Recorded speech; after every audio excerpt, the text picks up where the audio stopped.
Hello, everyone. Welcome back to another live stream. Thank you so much for tuning in for another show. Welcome to all of our members, subscribers, and viewers from all across the world. And thank you again so much for tuning in.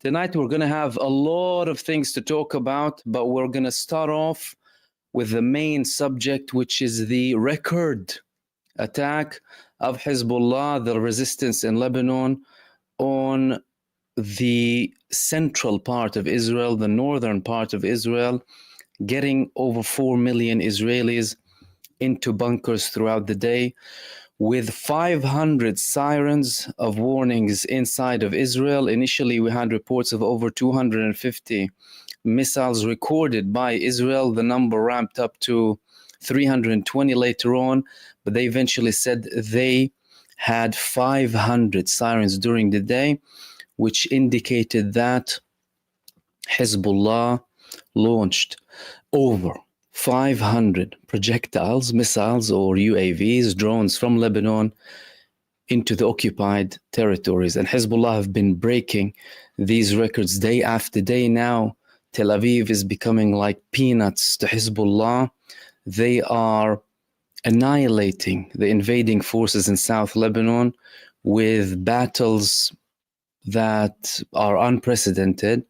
And now they are also expanding the reach and making it a new norm.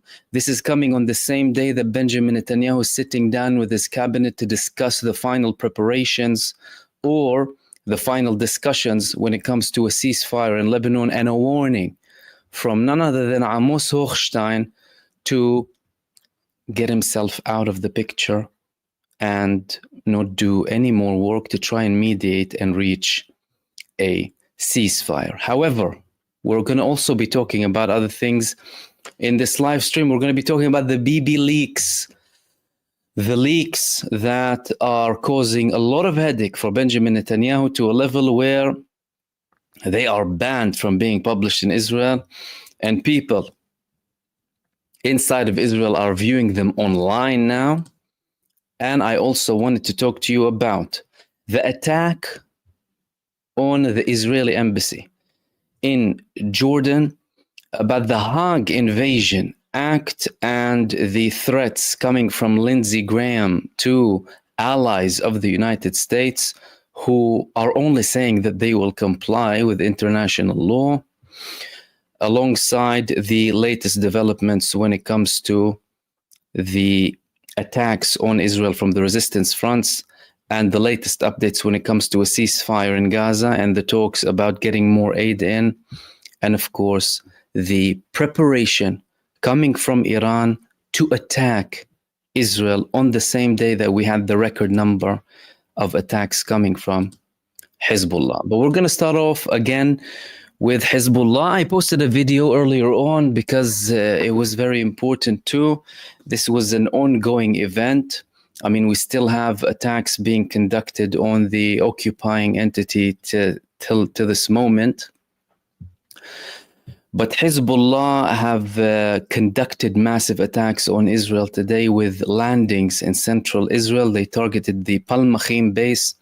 They targeted the another base for Israel in the central part of Israel, areas between the Ben Gurion airport and central Tel Aviv too, alongside, of course, all of the northern part of Israel, with over 500 missiles and UAVs in total.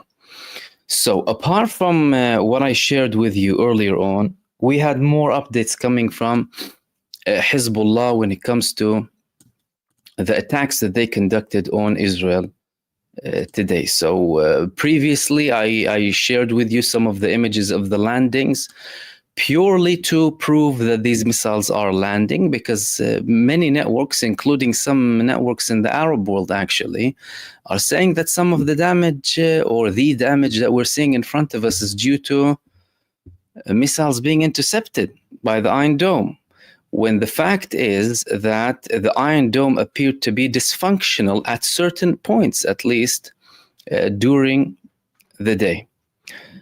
This was one of the videos here as well of the damage that's in the Haifa area. of Hezbollah's missiles.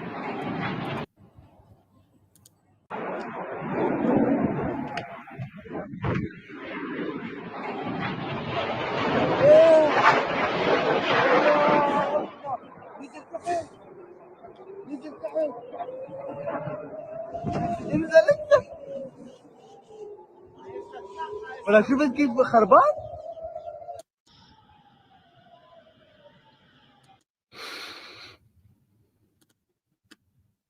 So some more landings, and of course, for those of you who haven't seen some of the damage done before, these are in multiple parts of Israel of the damage following the missile landings as well. And this is a video of Hezbollah they published when they attacked, when they carried out these attacks. This is published on the 24th. Today's the 24th. That was quite a quick posting, by the way, from Hezbollah of their attack being conducted on a military base in occupied Haifa, in suicide drones and Fadi 6 and Qadr 2 missiles.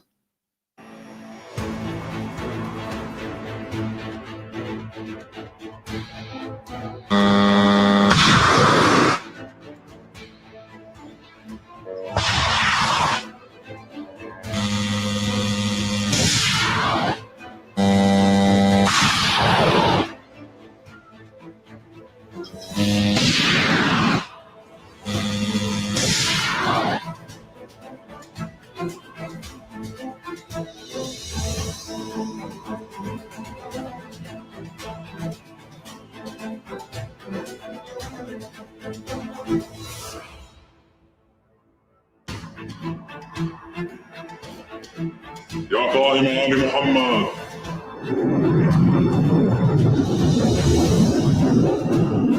يا رسول الله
والله نفل فوق 2 متر من الميزان.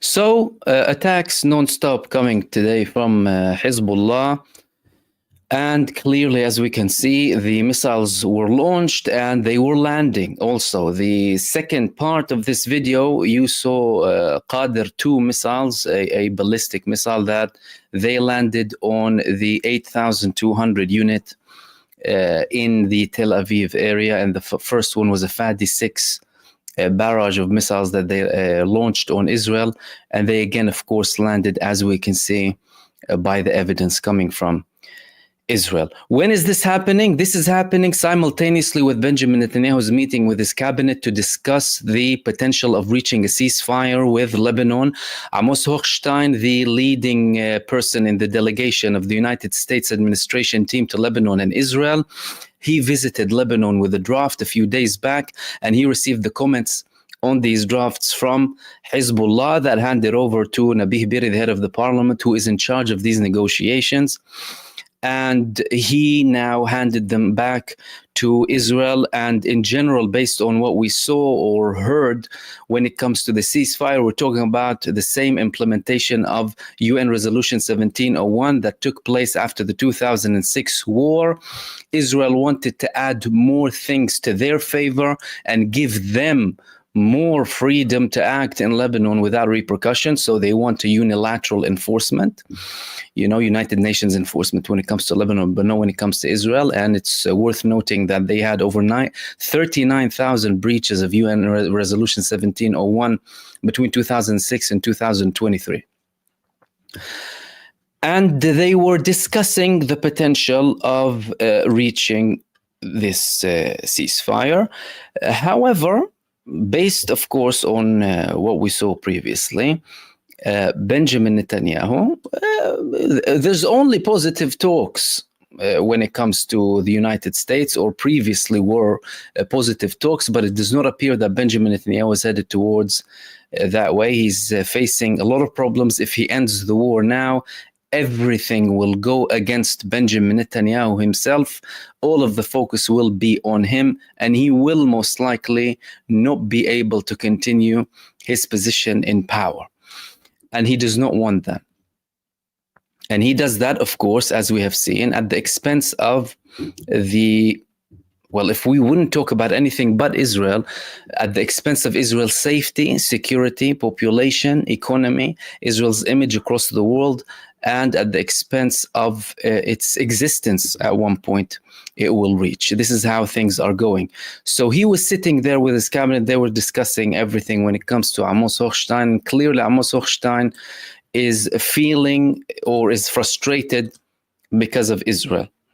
We had this report coming in Israel about Hochstein, the equation of Hezbollah, the threat of the IDF, and the ultimatum from the United States of America. Israel fears that the ceasefire will reach the Security Council and strives for a settlement according to the American outline before Hochstein stops the contacts. Meanwhile, Hezbollah launched a record number of missiles and rockets, and the IDF responded with a wave of counterattacks against the coastal missile unit 4400, and the intelligence headquarters. The escalation indicates that a settlement is approaching. And they confirmed there more than 255, but then we had a confirmation that there was 500 warnings inside of Israel. According to sources privy to the details, Hochstein informed both parties that if they do not accept the agreement in the coming days, he will withdraw his hands from the contacts or from the mediation. In his address to Israel, he made it clear that he had already reached an agreement with Lebanon, and now the ball is in Israel's court. The American administration suspects that Israel is delaying this arrangement because of non-business political reasons, and therefore the deadline was set, indicating clearly in this report, this is mainstream media, Ynet, that it's Benjamin Netanyahu delaying everything, and even someone like Hochstein, who's a profound Zionist, is getting sick of him. So they continued. In Jerusalem, they fear that this means that a ceasefire initiative may reach the Security Council, and the Biden administration will refrain from vetoing it, similar to what happened in the late Obama days.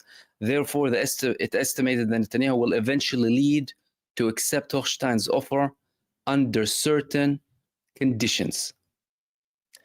At the limited ministerial consultation convened by Netanyahu today, the heads of the defense establishments and ministers, Israel Katz, Gideon Saar, Ron Dermer, Bezalel Smotrich, and Itamar Ben-Gvir were present, among others, to discuss the details of the settlement being formed. Israel, it seems, raises three major reservations. First, the document accompanying the agreement regarding the Israeli freedom of action in case of violations from the Lebanese side. The second, the requirement to refine the wording in all respects to negotiate the border points in dispute, an issue that Israel refuses to commit to, and thirdly, the reduction of French involvement in the inspection mechanism against the background of crisis in relations between powers. And the French are involved usually because Lebanon falls under their influence, as it did following the agreement of Sykes-Picot between the British Empire and France, and the French had more influence in Lebanon and Syria, whilst the British had more influence in Palestine, Jordan, and the southern side of the Levant. So, again, there are no indications that Netanyahu will be accepting this ceasefire. It's clearly a case where even the United States administration is getting sick of him. People who are, again, profound Zionists too. And we are hearing also more worrying tones coming from the acting Prime Minister in Lebanon, Najib Mikati. Why? Because Israel today, they targeted a crossing, killing 2 Lebanese soldiers and wounding 15. And Najib Mikati, he met with Joseph Borrell from the UN, and he told him that this attack on Lebanon today, killing Lebanese soldiers who are not actually involved in combat and wounding 15 at a crossing that Israel knew belongs to the Lebanese army, indicates that Israel does not want a ceasefire. And mind you, the Lebanese government, they are the ones who are usually with the diplomatic tone and people who want the ceasefire and they don't want to have problems. And of course, there are many reasons for that: the American influence, foreign entities' influence, and the list goes on. But if that's coming from the Lebanese prime minister, that's an escalation. That's considered to be an escalation, especially seeing as Israel is clearly not just on a campaign to target Hezbollah. They're targeting, of course, the Lebanese civilians. So far, they've destroyed completely 37 villages inside of Lebanon, and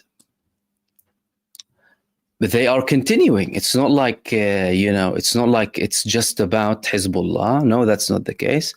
They are continuing to attack, which leads me to the following point. The following point: Ali Larijani, he spoke with Tasnim news agency in Iran, and he was talking about the response.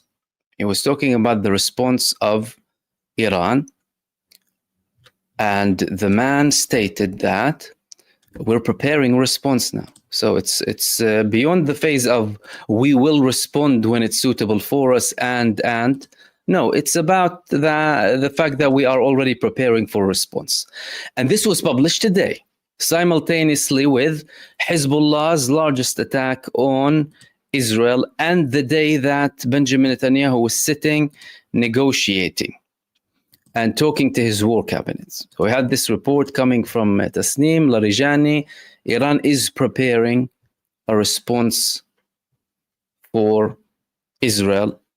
And this man is, of course, one of the leading figures in Iran, close to the supreme leader, Ayatollah Ali Khamenei. He is the advisor of the Islamic Revolution leader.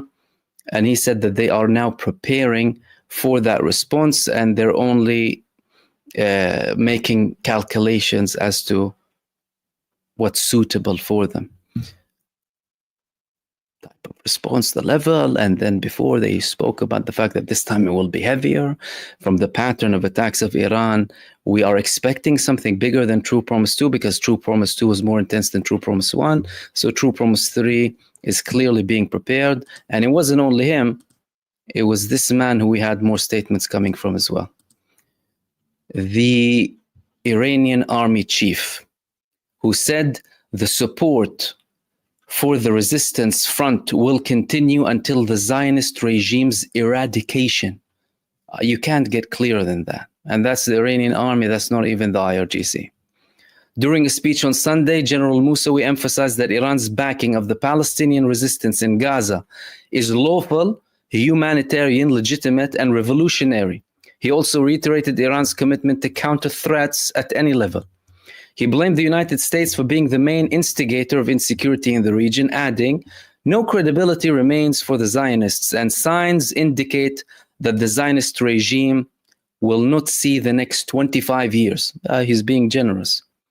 The Iranian army chief also highlighted the growing global anti-Zionist movement, stating, "The worldwide anti-Zionist movement has become active everywhere."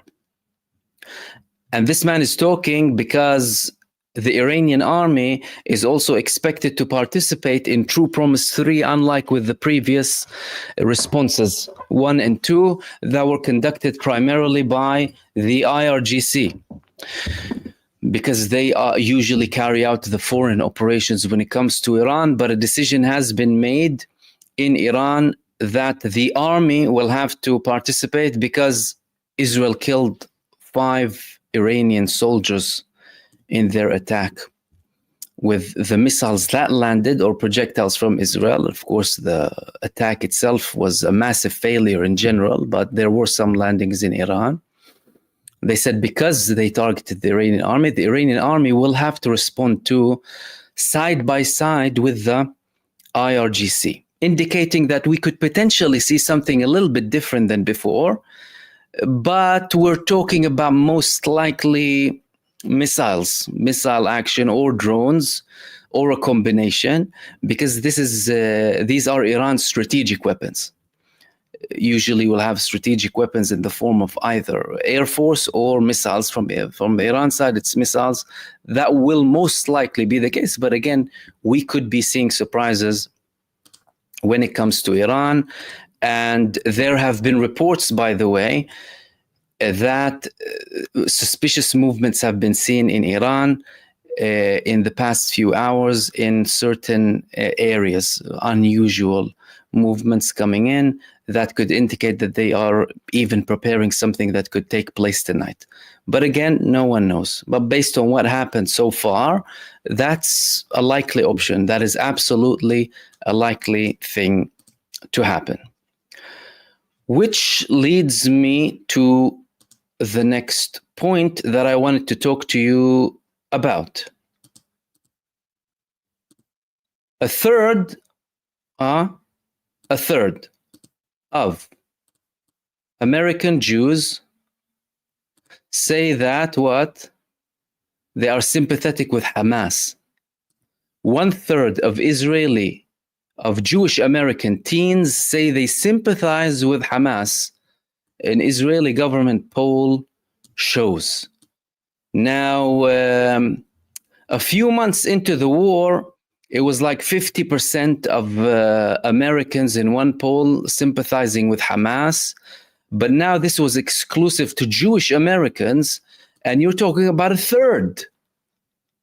A third of them, they sympathize with Hamas, according to a poll released by the Israeli government ministry.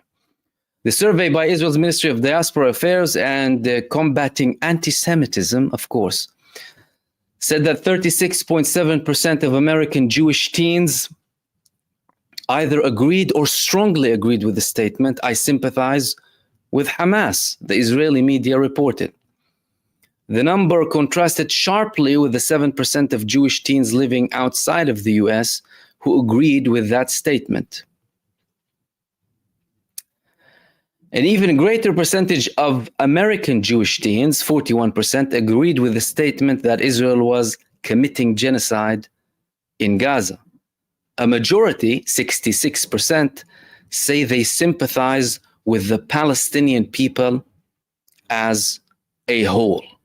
These numbers and these polls are extremely telling, whether they're coming from Israel for the wrong reasons, by the way, or coming from other organizations, because we've had other polls to highlight the American sentiment, and many of the American population are completely having opposing views to the American administration by supporting the Palestinian armed resistance against Israel and clearly seeing that Israel is committing a genocide. But this says a lot, because you're talking about Jewish Americans, and we've always spoken about the fact that Israel does not represent the Jewish people. Israel is using Judaism as a front, and the rise of anti-Zionism is increasing because the rise of anti-Zionism is in line with the rise of anti-war, right? Anti-genocide and pro-human rights and pro-equality, and the Jewish people are like the general public when it comes to that, and now they are openly saying it in polls coming from the United States of America. The next point that I wanted to talk to you about. So we have, we have an ICC saying that Benjamin Netanyahu is a war criminal, right? Benjamin Netanyahu is a war criminal. But, some countries don't like that, primarily the United States of America. Primarily the United States. So we had this senator, Lindsey Graham, and I wanted to share this here with you. To any ally, Canada, Britain, Germany, France, if you try to help the ICC, we're going to sanction you. Well, that means I want every ally. And you saw little Justin in Canada and his position. What should the penalty be? We should crush your economy because we're next. So to any ally, Canada, Britain, Germany, France, if you try to help the ICC, we're going to sanction you. Well, that means I want every ally. And you saw little Justin in Canada and his position. What should the penalty be? We should crush your economy because we're next. Crush your economy because we're next, for them actually saying that they will comply with the ICC. That is the United States establishment. You're talking about a country that believes and acts, or an administration to be more specific, that they are above the law, using intimidation and bullying against the ICC. And it wasn't just that. Well, you see, the question is, where is it coming from? Because the United States administration, they were preparing to commit war crimes before the invasions of Afghanistan and Iraq. So George W. Bush Jr. at the time was preparing himself. How was he preparing himself, and how did he prepare himself? He prepared himself with something that's called the Hague Invasion Act. An act allowing the United States to invade The Hague militarily by force if The Hague arrests someone who the United States cares about, convicted of war crimes. And now it's being repeated again by more senators from the United States. U.S. senator threatens military action against ICC after Netanyahu arrest warrant. Tom Cotton has threatened military action against the International Criminal Court after it issued arrest warrants for Israeli Minister Netanyahu, Prime Minister, and former Defense Minister Yoav Gallant, invoking a controversial U.S. law known as the Hague Invasion Act.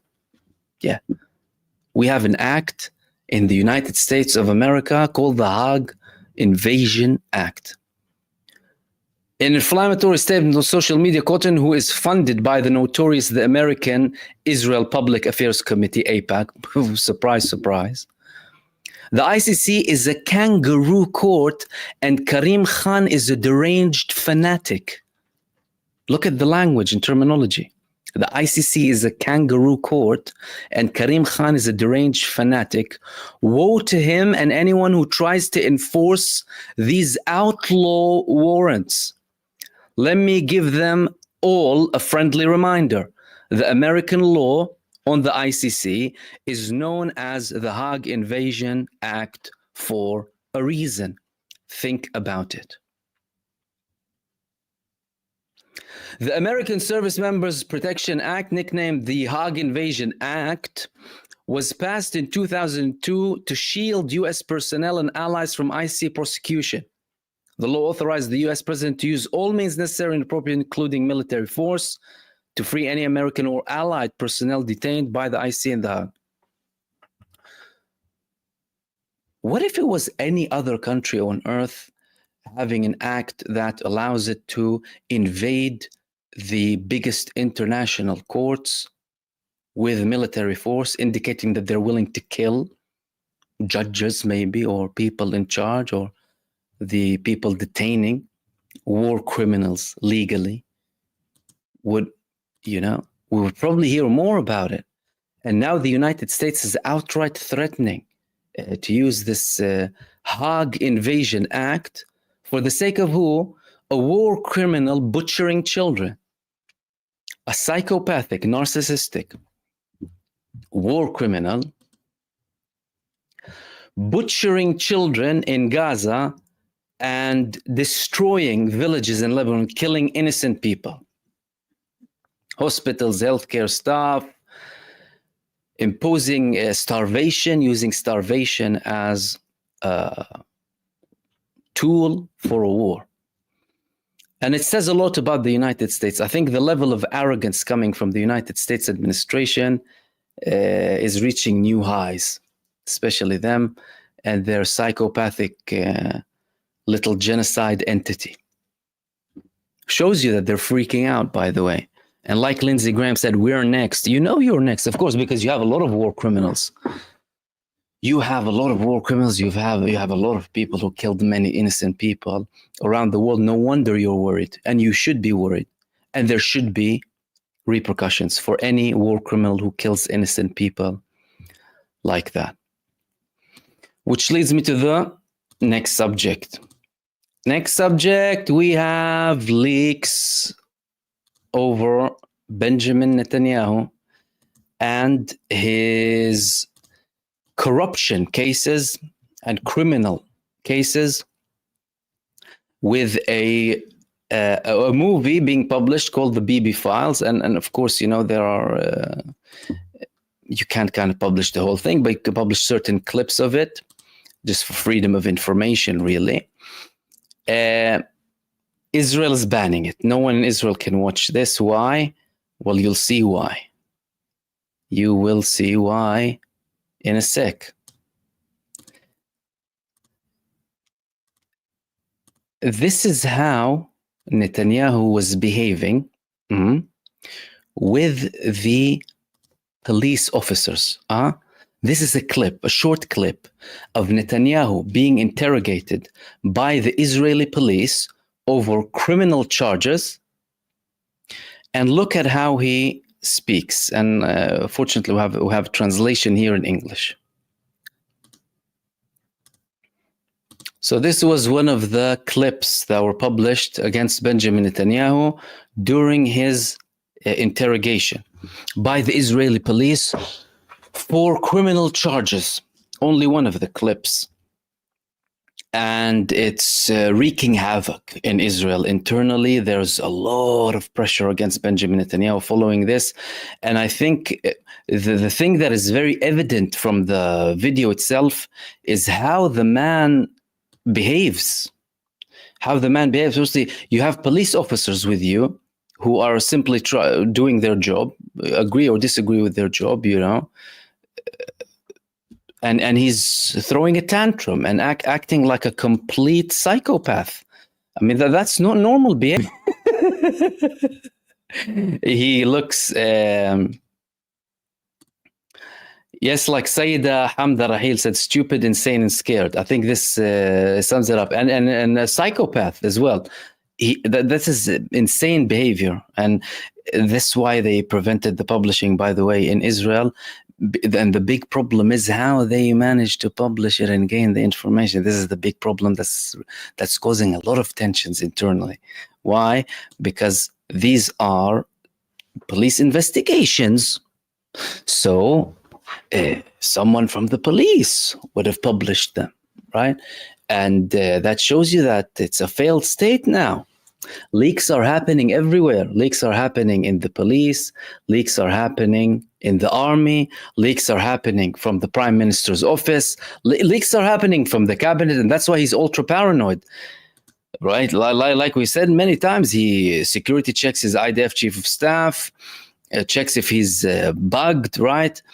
failed state, and this is causing havoc in Israel, and this will increase the pressure on Benjamin Netanyahu internally more than it has ever done. And again, you know, although they're trying to censor it in Israel, many people are watching it online, or at least clips of it online. And the next thing that I wanted to talk to you about, we had an attack on the Israeli embassy in Jordan. Jordan is a country that many people see, including Jordanians, as complicit in Israeli war crimes because they continue to fund or channel funds and goods to Israel. They try to have a land route to counter the Ansarullah boycott and embargo imposed on Israel through the Red Sea or the seas in general. They reach the Mediterranean and the Arabian Sea, Indian Ocean. And Jordan was one of the countries that was still allowing things to go in. Jordan was proudly declaring that they also helped intercept the Iranian missiles, leading to damage on Jordanian territories and risk for Jordanian people. So they were saving Israeli genocide bases at the expense of the lives of the Jordanian people. But of course, throughout the past year, we've had several attacks coming from Jordanians in the Jordan Valley area. One of the most recent ones was the Jordanian who killed 3 Israeli security officers in one of the checkpoints between Jordan to Israel. But now things are escalating. So we had this publication.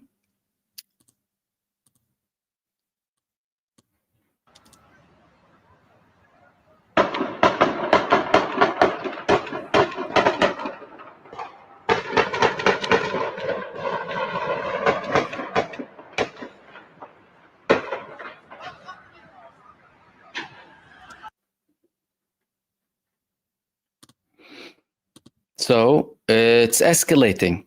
Now, the Israeli embassy in Jordan, by the way, is very protected. It's like on a hilly place, and you have a very large distance between the road to the actual embassy. You can hardly drive next to it, and if you do, you know, everything is monitored. So the fact that someone succeeded in having an operation against the embassy of Israel in Jordan is significant, and it's also showing a massive discontent when it comes to the population in Jordan. I mean, we're having polls globally to expel Israeli ambassadors in European countries, in international countries, to expel their ambassador. That's for the countries who are shamelessly still dealing with a war criminal genocide entity, with its leaders being hunted down, being wanted for being war criminals, right? That's the least you can do. Cut ties with such a regime. A regime that is a war criminal regime. Simple, confirmed by international law.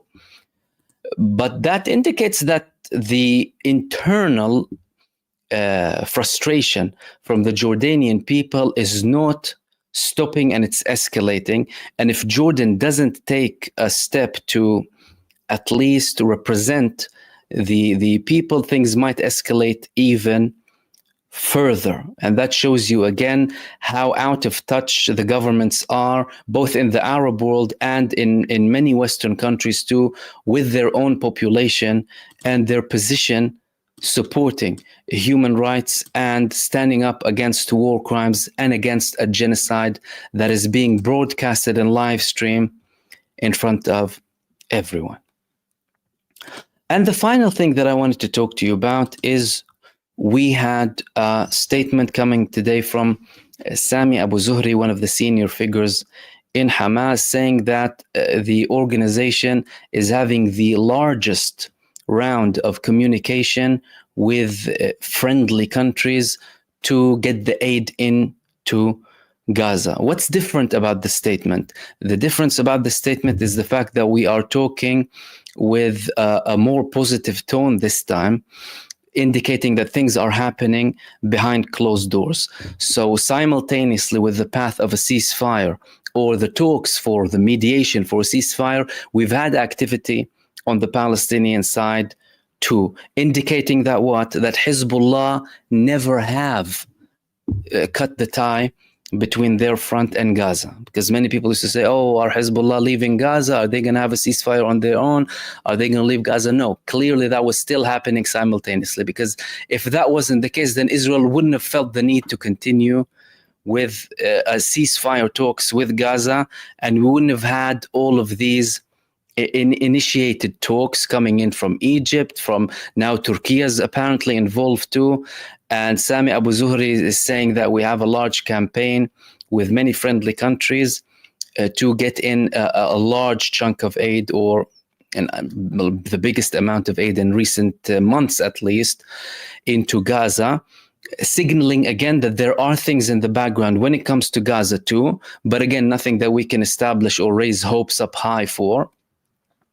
And that there have been certain actions taken by Israel following the expiry of the ultimatum that was put there by the United States of America for them to make significant changes when it comes to the aid and allow aid in particular to the northern part of Gaza. So things are very tense, especially with the escalation today that we saw and the record attack that we saw from Hezbollah and the tone from Iran saying that they are preparing a response now. And with Lebanon, by the way, the fact is Hezbollah are breaking records every single day. So the only thing we would expect is something even bigger in the coming days. I mean, in the past week, I spoke 3 times about Hezbollah breaking a record.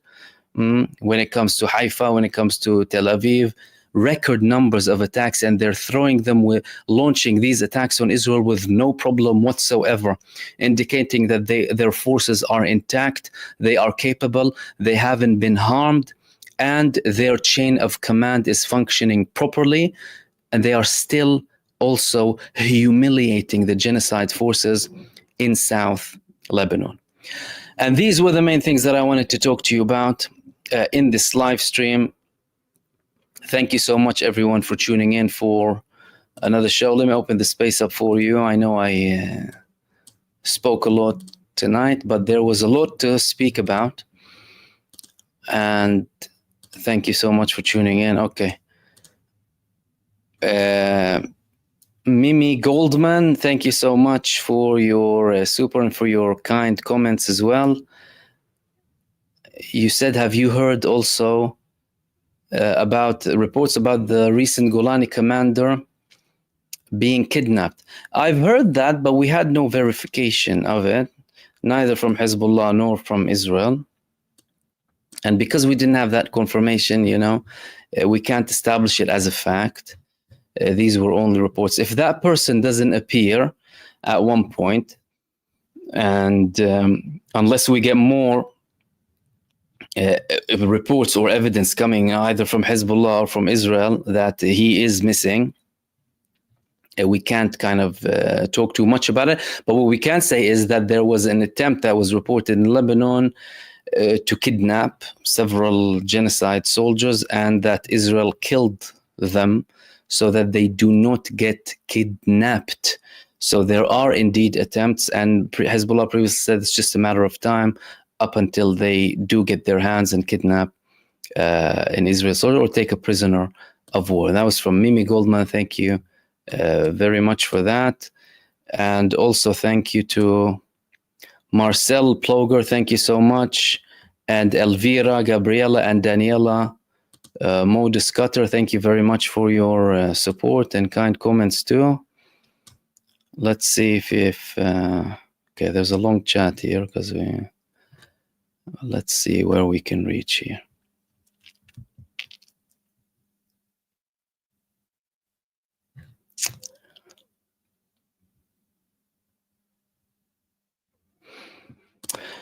Julius, Mahmoud, do you have an update on how many Iron Dome and other genocide rockets Israel still have left? Do that have something to do with the USA wanting a ceasefire with Lebanon? That's very interesting, you observing that. It's an interesting observation.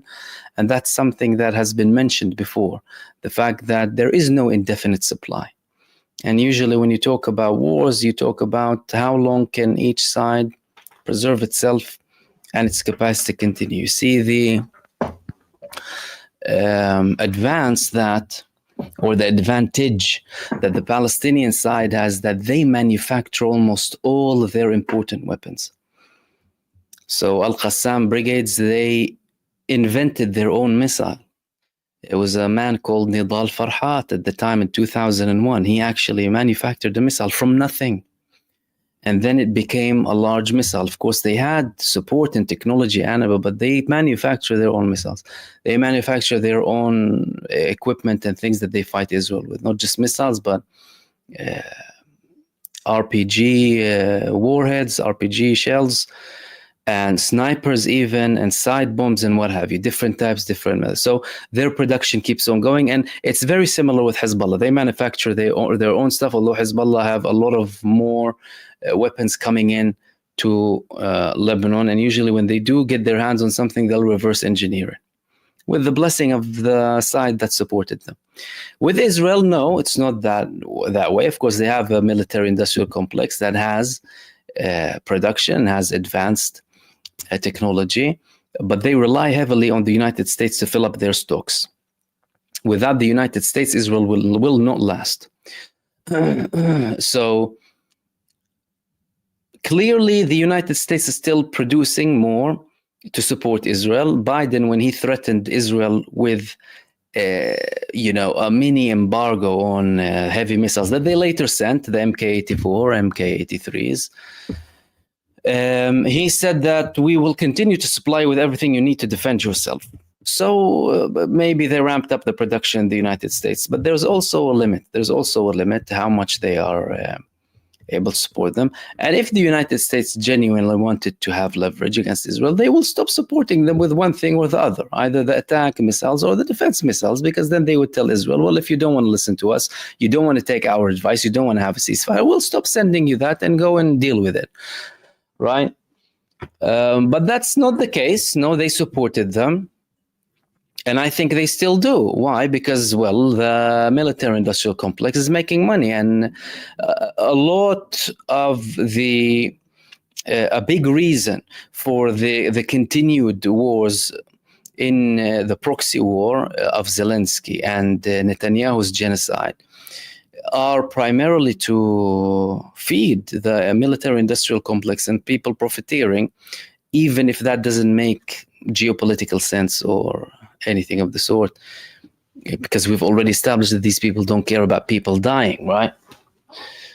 It could be, but I think that the United States will still happily supply Israel with Iron Dome missiles up until Israel is done.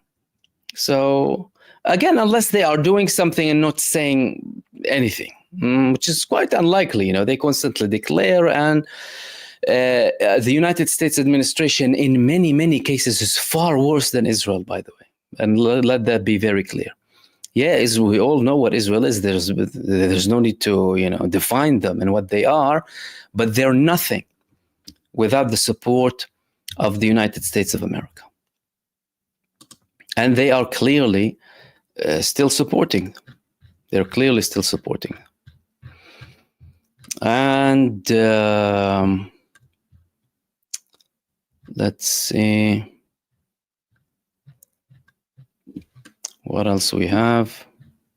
Sorry if I might take a bit of time, just because there's a long chat here. Let's try and kind of get to the main points.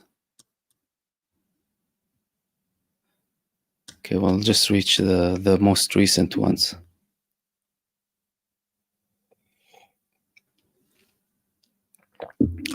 The Badger. Salam Mahmoud, I believe Iran's actions are directly tied to the escalation in Ukraine, a tandem sort perhaps. What are your thoughts on this? I think that became that became more apparent and evident, and it started to develop more the longer this genocide took place. Why? Because firstly, there's a link between Iran and Russia before the 7th of October 2023, and there have been many reports of Iran supplying Russia with drones and missiles to help them with the war in Ukraine. And Russia is now returning them a favor. In July, you've had Russian warplanes going down and giving them everything they need, or lots of things that they need. Sergei Shoigu is there, coordinating between Russia and Iran, coordinating between China and Russia and Iran, North Korea and China and Russia and Iran. And there have been certain actions that appear to be tied together. For example, when Sergei Shoigu, who has the most senior figure in the security establishment in Russia, visited Iran back in July, he visited Iran after he had a visit with the North Korean leader in China, and in China or another location, but he met with the North Korean leader. And following a process to have a ceasefire or a peace treaty between Russia and Ukraine, as soon as he went and came back, and as soon as those Ilyushin warplanes landed in Iran, Zelensky decided to invade Kursk. And today even the Russian side published a video of a British soldier that they held in Ukraine, talking about how he was jobless, and then he saw this ad online and he thought, you know, that's my way out. I lost my job, and then he went to fight for Ukraine, not knowing exactly what he's doing. Like with many of the people who are fooled into these wars that serve no one but the greedy military-industrial complex. So the escalation came after that visit, right? And then we started to have more actions being taken simultaneously, and the developments on these two fronts started to become more tied together. The most recent example was the example of the introduction of Russia as a part of the mediation or the efforts to try and reach a ceasefire with Lebanon. That could have been an excuse, by the way, because the involvement of Russia, Turkey, and China was a demand from Hamas for them to be guarantors for any attempted ceasefire. The Americans and the Israelis could have used the fact that Russia has leverage or increased ties between Hezbollah to the link with Syria and Iran too, and that would be an excuse for them to get in, but also at the same time following a request coming from Hamas to add them as guarantors. And at the time, there were reports talking about the fact that the American side proposed a deal for Vladimir Putin. It told him that if you make it easier for us in West Asia, then we will have a quick ceasefire, a quick deal in Ukraine. If not, we will make it worse. What happened next? They gave Zelensky the attack-MS ballistic missiles, which led to what? Russia using an intercontinental ballistic missile with nuclear capabilities with a speed of Mach 13,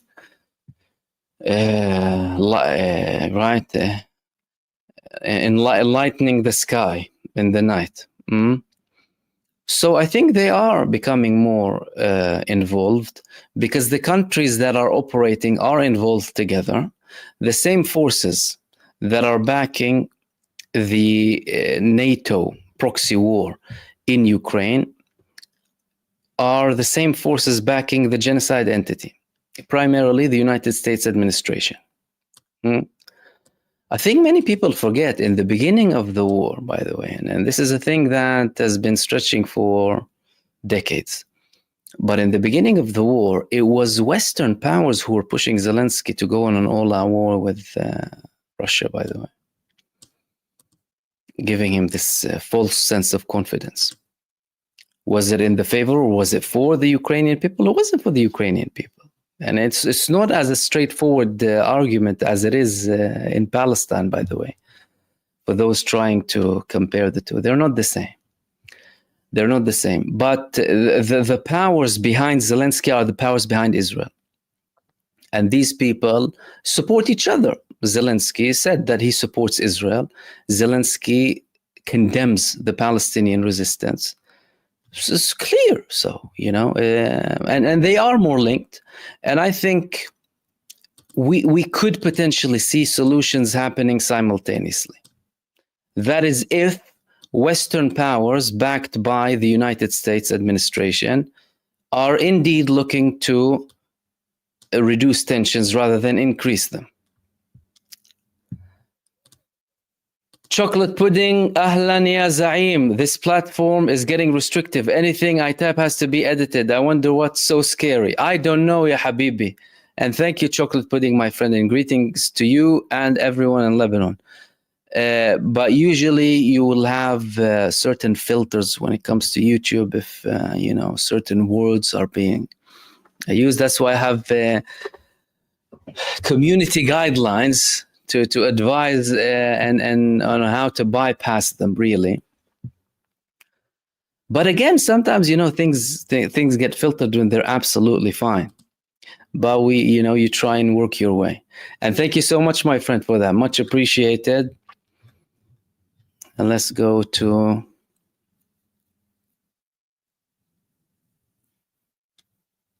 blank stares. Maybe Iran is posing their next strike back because they want to wait and see if Trump is willing to listen and deal fairly. I don't think they trust Trump. They have a bad experience with Trump. Trump is the man who ruined the nuclear deal.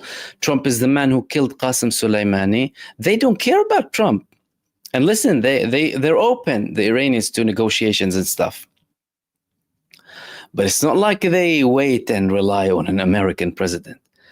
I mean, really and truly, no one should care about who America elects as a president. Why should I care in general? The only reason that there is more involvement is because these people mind the business and stick their noses everywhere and cause and wreak havoc.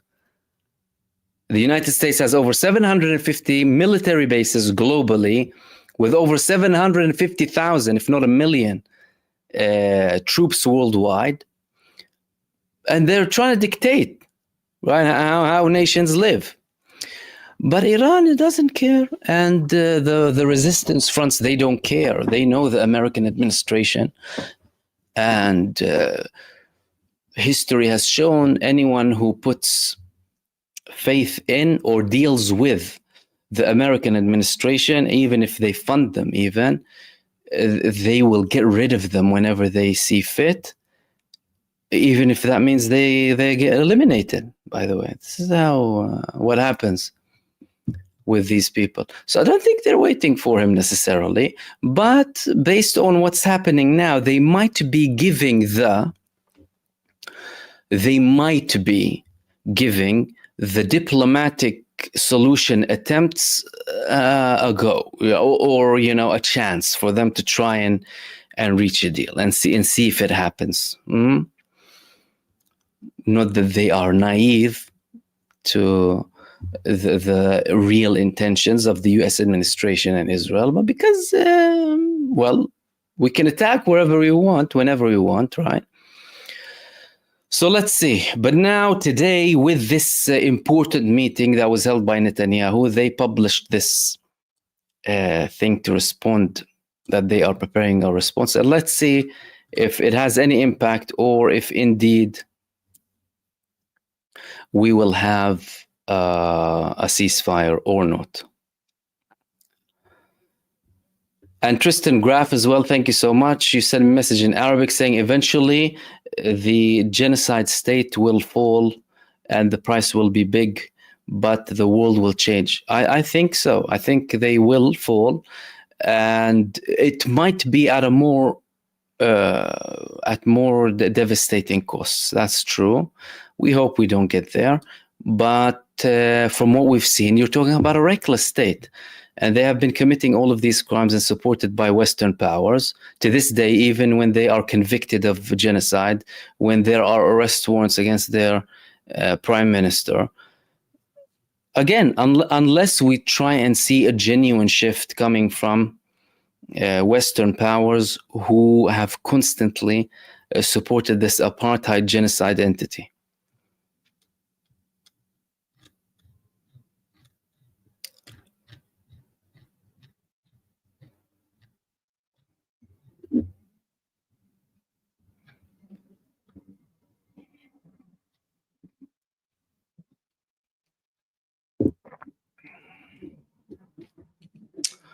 Gulliberg is saying, looks like the airspace over Iran and Iraq is clearing up. I heard some reports before,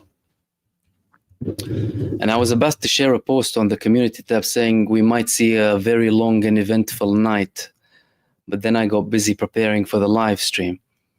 But if you have any kind of information, you can share it with us in the chat. I mean, I've seen nothing apart from the fact that there were suspicious actions or movements, right, in Iran in certain locations. But listen,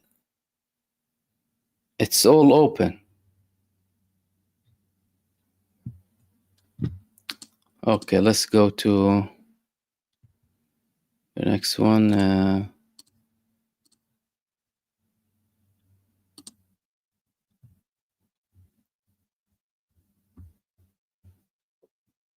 And Ryan78, thank you so much. He said, why Iran still believe Israel will ceasefire like it's Israel's like Gog and Magog. Israel will never stop genocide. Iran should know by now.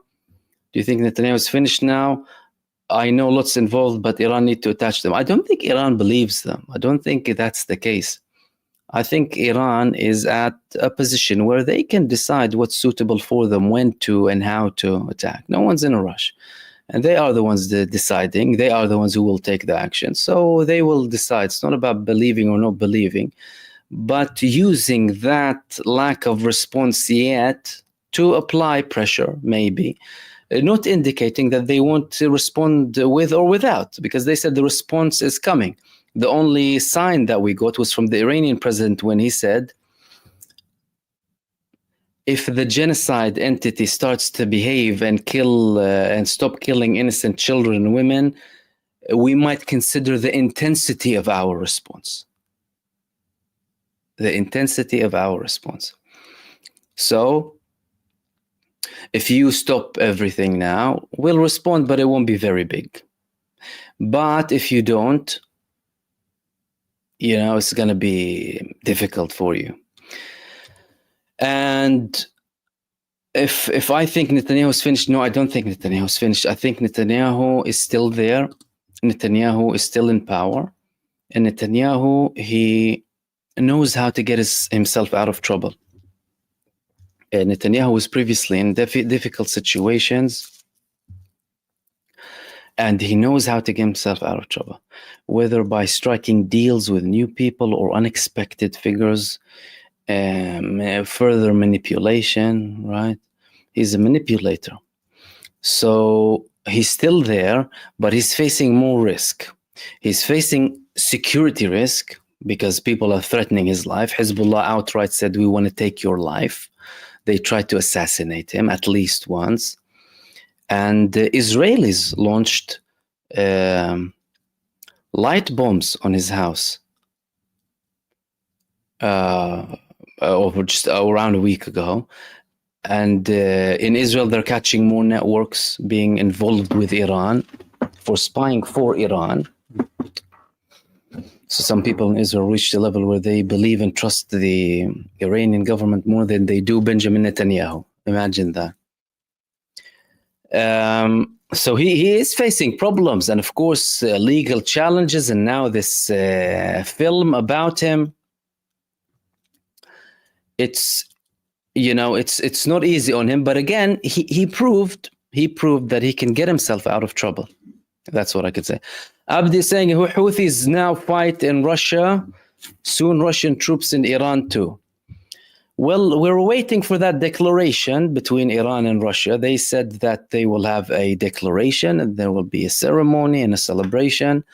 There have been indications that this could be a defense pact. If it is a defense pact, then of course, Iranian soldiers here, Russian troops there. We already had military coordination between them. There were reports about drills with forces from Iran, Hezbollah, and Russia before. So it's not like there is no coordination. And with regards to Ansarullah, look, if they are sending them certain things to hurt, and we had an indication the other day from a Russian official saying, well, you know, we can supply Ansarullah with some of our missiles. And that indicates that there is coordination between them. And although they haven't publicly used Russian missiles, Ansarullah in Yemen, they expelled 2 US aircraft carriers. Now that's an accomplishment, isn't it? Expelling the aircraft carriers of the United States of America. That's quite an accomplishment. And I think it's very underplayed. Eisenhower and Lincoln. That's an accomplishment. Now imagine if they receive Russian weapons. And don't forget, Russia has weapons that no one has an answer to, including Russia.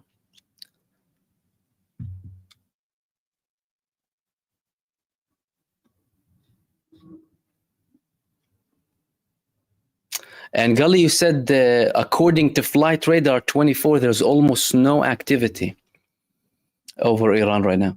I could be staying with you then for a long live stream, if that's the case. I'll just, you know, either I end the live stream at one point and then come back, or just stay and wait for things to happen. Interesting, interesting. I mean, there's a feeling, I'm telling you, there's a feeling that something might happen, but let's see. Let's see.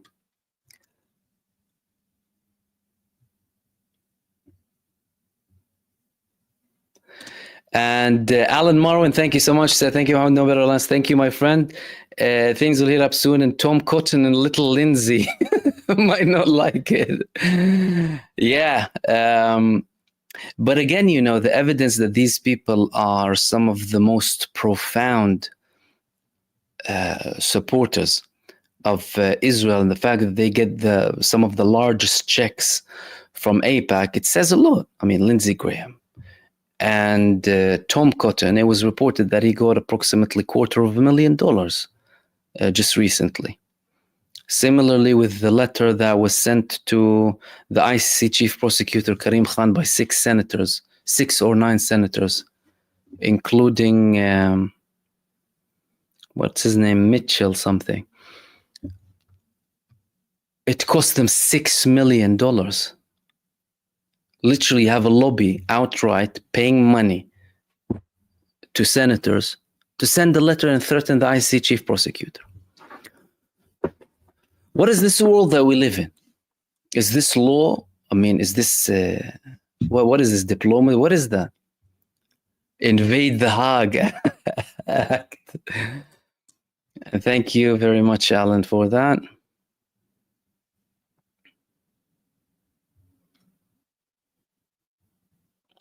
Mohammed, Salam Mahmoud, seems like Israel's failing ground war in the rocket with Hezbollah. My question is the possibility of Israel activating the so-called Samson option. Look, if you ask me, I believe Israel's already implementing either a Samson option or a Hannibal directive already on its own people. The Hannibal directive is being implemented 24/7 against Israeli soldiers and Israeli civilians.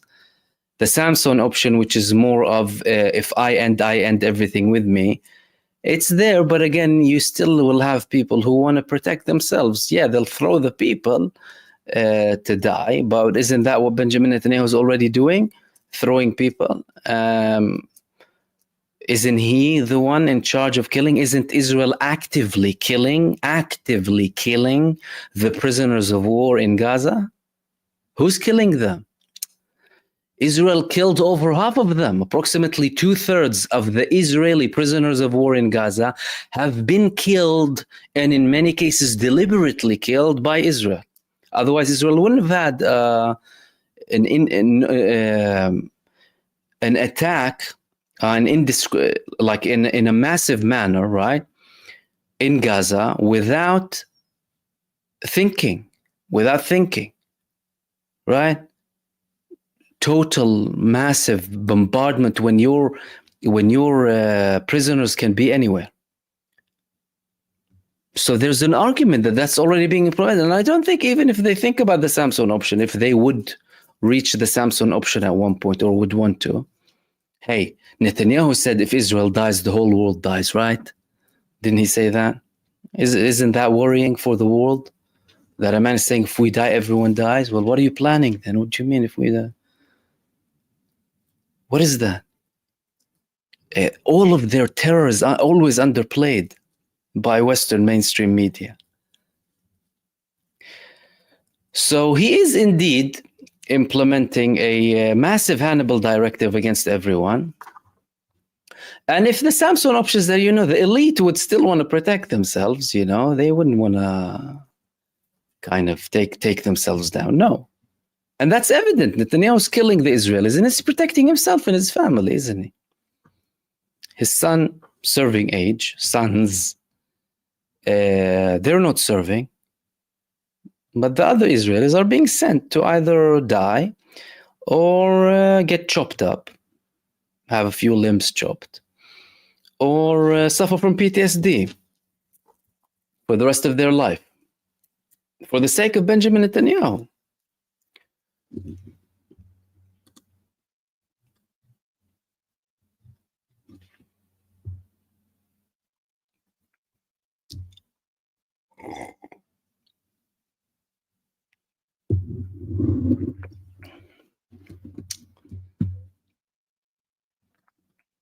Nope, it's the Arabs saying it's the Arabs that let this go on. You're no different than the Zios.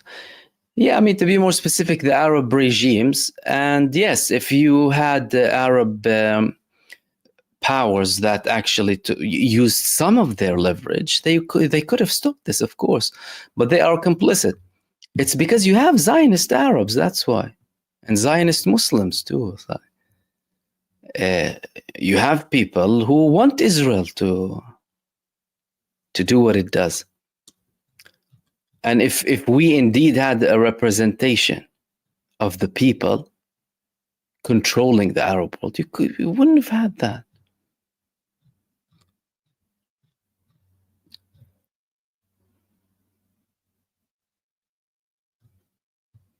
Al-Makhib is saying, Salam Mahmoud, is Hezbollah still stipulating that the war in Gaza must end before they will confirm a ceasefire with Israel?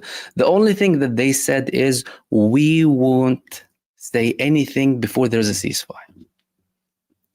However, all of the indications are, and have been, that they will not and haven't cut the tie with Gaza.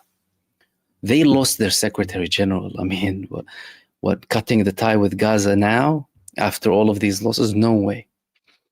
But they're using their lack of response, or have used their lack of response, because there was already a clarification from one of their senior figures about 2 weeks ago that they are tied and that we need to have, there is no solution in Lebanon without a solution in Gaza. To try maybe at one point and rush or hurry the solution in Lebanon. But again, there was an elaboration, a clarification following that from them, saying that we need to have solutions both ways.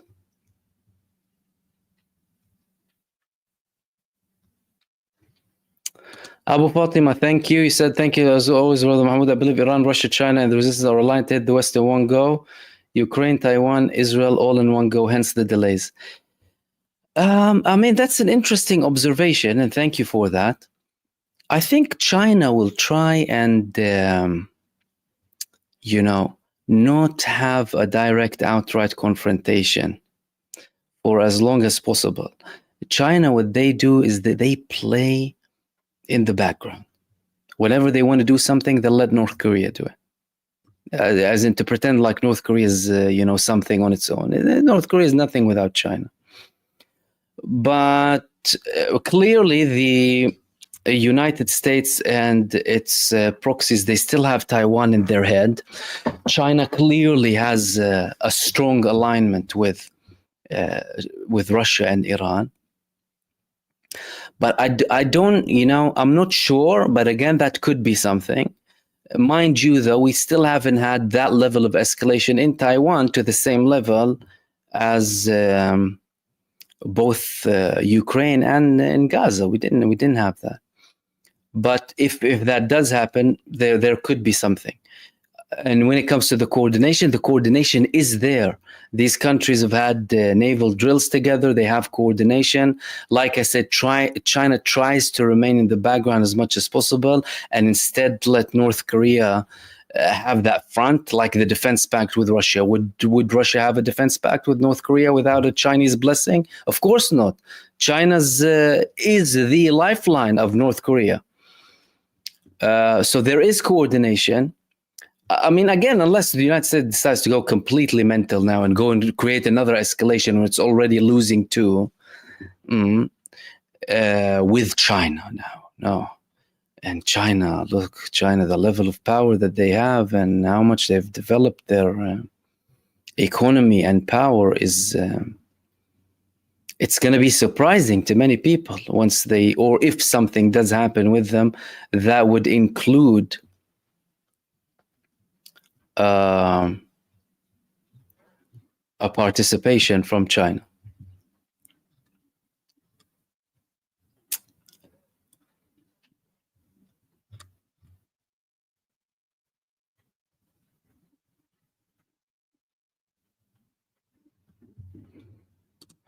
And Mar-a-Lago, Salam Mahmoud, surely the Samson option is on the table. Pushback from the military explains the gallant removal and attempt to replace the chief. Any thoughts?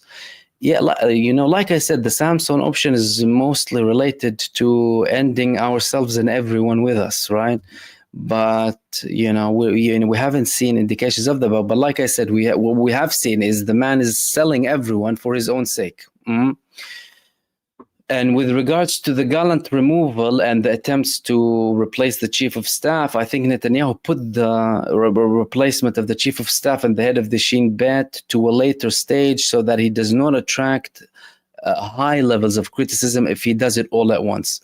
So he already sacked Gallant. Why did he sack Gallant? Because Gallant he's a genocide war criminal who is wanted now. Right, that's why they issued an arrest warrant against him. It's not as if Gallant has anything good in him. Gallant is all evil, like Netanyahu. But he disagreed on how to implement that evil with Netanyahu. And he used to challenge him sometimes. He sometimes had digs at him. He threatened his office once. So Netanyahu wanted to get rid of him, so he has no one to challenge him. And look, when we were reading about this cabinet meeting, who did we talk about? Netanyahu, Katz, Ron Dermer, Smotrich, Ben Gvir. I mean, Gideon Saar is the only one who was like out and came in.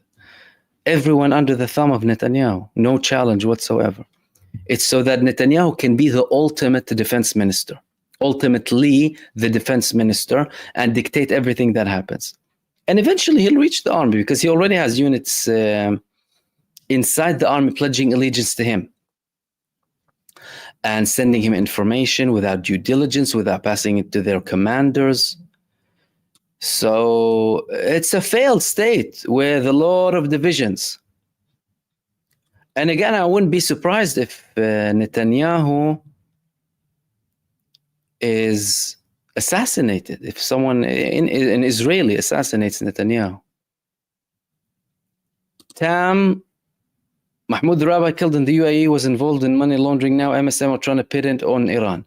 Listening to MSM is like listening to, Satan or Satan's radio show.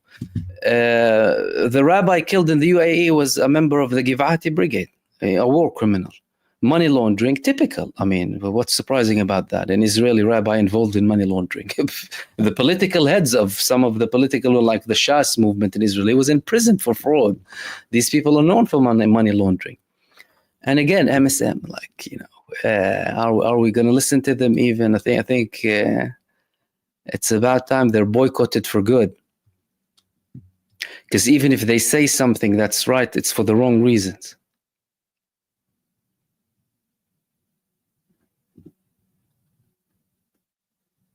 Marvin is asking me about the ICC. Besides Bibi and Gallant, how come Ben Gvir, Smotrich, and others aren't on the warrants list? It's because the cases clearly did not include them, and that's the interesting thing about the ICC and the ICJ too, is the fact that they were only limited to certain examples of the evidence that has been provided. So when it comes to the court won't look into everything that Israel is doing now. It would look into what has been brought up in the court by the claimant or the country that is taking the country to court, right? In the case of South Africa. Now that's something that's due to or could grow, whether when it comes to the genocide case, if it would expand to now, for example, and the ICC, if it stretches to other war criminals. Because the ICC is only based on 2 cases where they prove that Netanyahu and Gallant were in charge of or ordering the killing of innocent civilians and involved in starvation, and the list goes on. But it set a precedent. There are other people, right? Many more. They could be added. And that's why some Western powers are worried. It's because they could be next. That's why Lindsey Graham was petrified too. That's why the United States saying it's outrageous. That's why. Whereas others are trying to act like they are compliant because they know if it's them who are next. They have war criminals with them too. So they could be added at one point. They could be added at one point.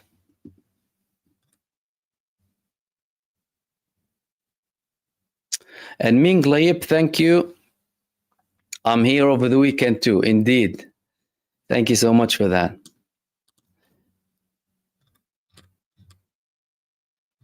Okay, let's take last question. I'll take it from Fightback. Saying, Mahmoud, talk about the director of Adwan Hospital that was severely wounded. Yes, the doctor, the manager of the Kamal Udwan Hospital, his name is Dr. Muhammad Abu Safiya. This man has been bravely resisting evacuation calls from the genocide army to evacuate the hospital to a level where they not only striked the hospital multiple times, killing patients, severely wounded, and having a siege and having an operation inside it, and killing his son to apply pressure on him. Just because he said, I die here and I will not leave my patients. Where are all of the healthcare professionals across the world? And where is the human rights, right? Where are they to have this man in the headline of every newspaper in the world, bravely refusing to leave his patients to die and now getting wounded? Why? Because Israel carried out another strike on Kamal Udwan Hospital.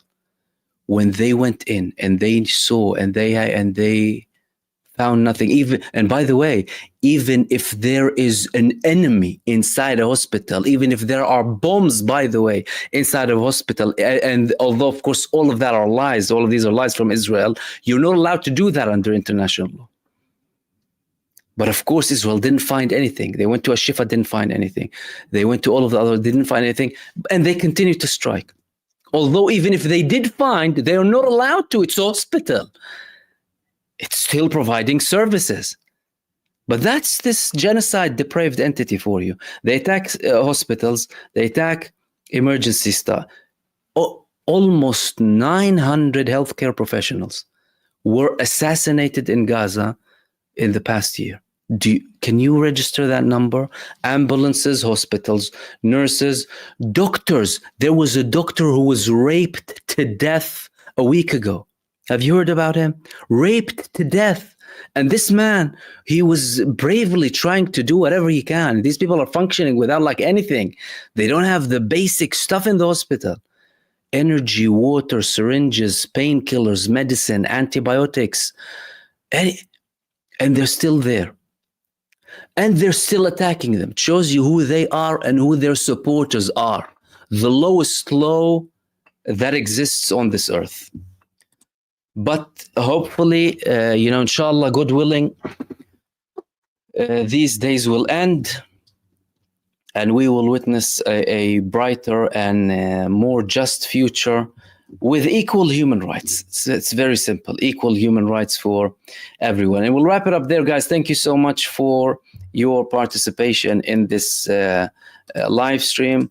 I'll hopefully have a video after this. And the clarification, by the way, my videos, the videos that I do after this, by the way, I usually cut main things that I speak about in the live stream, or I have another video, right? That's for those of you who don't know, because I had some people telling me about the timing or whatever it is. And I do everything when it comes to the editing and recording and research and broadcasting and everything. So just to clarify for people, because some people ask me about the actual videos and the what's being cut after that. So I hope that clarifies. And sometimes it will be shorter, sometimes it will be longer. And we'll wrap it up there, guys. Thank you so much for tuning in for another show. Thank you for everyone who participated. Much appreciated. Thank you for everyone who sent supers. Mingla, Tristan, Abu Fatima, Alan Marwin, Ryan 78, and Tristan Graf again. Thank you. Chocolate Pudding and M. Kafur and Sailor Jerry Swallow, Amin, Daniela, Elvira, Marcel, Mimi, thank you so much. And James, welcome to the membership. And everyone who joined us from all across the world, thank you so much for tuning in for another show. Like I said, I'll hopefully have a video after this too. And I mean, if Iran decides to attack tonight, I'll probably pop up again, of course, unless, you know, I miss it. But let's see. Apart from that, I'll hopefully be with you tomorrow. In the meantime, I hope I added also some beneficial information for you in this live stream, you know, shed some light. Stay blessed, enjoy your week ahead, and I will see you soon in the next video. Peace, everyone, and take care.